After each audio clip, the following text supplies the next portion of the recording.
New ইয়র্কে বাংলাদেশি কমিউনিটির অত্যন্ত পরিচিত মুখ ও অ্যাস্টোরিয়ার প্রবীণ বাসিন্দা সাইদ শফিকের আকস্মিক মৃত্যুতে কমিউনিটিতে শোকের ছায়া নেমে এসেছে।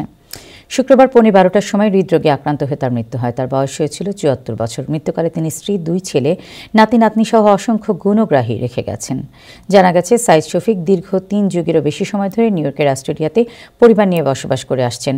শুক্রবার বাসা থেকে 36-এর আল আমিন মসজিদে জুমার নামাজ আদায় করতে যান। সেখানে কিছুটা শারীরিকভাবে অসুস্থ বোধ করলে বাসায় ফেরার পথে 37 স্ট্রিটে সড়কের উপর মাথা ঘুরে পড়ে যান তিনি। পরে 911-এ কল দিলে ইমার্জেন্সি মেডিকেল টিম তাকে হাসপাতালে নিয়ে গেলে চিকিৎসকরা তাকে মৃত ঘোষণা করেন। শুক্রবার বাদ এশা আল আমিন মসজিদে তার নামাজে জানাজা শেষে পরদিন শনিবার দুপুরে লং আইল্যান্ডের ওয়াশিংটন মুসলিম মেমোরিয়াল কবরস্থানে সাইদ শফিকের মরদেহ দাফন করা হয়। এদিকে সাইদ শফিকের মৃত্যুতে শোক জানিয়েছেন বাংলাদেশ সোসাইটির সভাপতি আতাউর রহমান সেলিম, সাধারণ সম্পাদক মোহাম্মদ আলী, জালালাবাদ অ্যাসোসিয়েশনের সভাপতি বজলুল খান, ভারপ্রাপ্ত সাধারণ সম্পাদক রুকুন হাকিম, আল আমিন জামে মসজিদ পরিচালনা কমিটির সভাপতি শাহাবুদ্দিন ও মসজিদ পরিচালনা কমিটির সকল নেতৃবৃন্দ এবং অ্যাস্টোরিয়া ওয়েলফেয়ার সোসাইটির সভাপতি সোহেল আহমেদ, সাধারণ সম্পাদক মোহাম্মদ জাবেদ উদ্দিন সহ কমিউনিটির বিশিষ্ট জনেরা।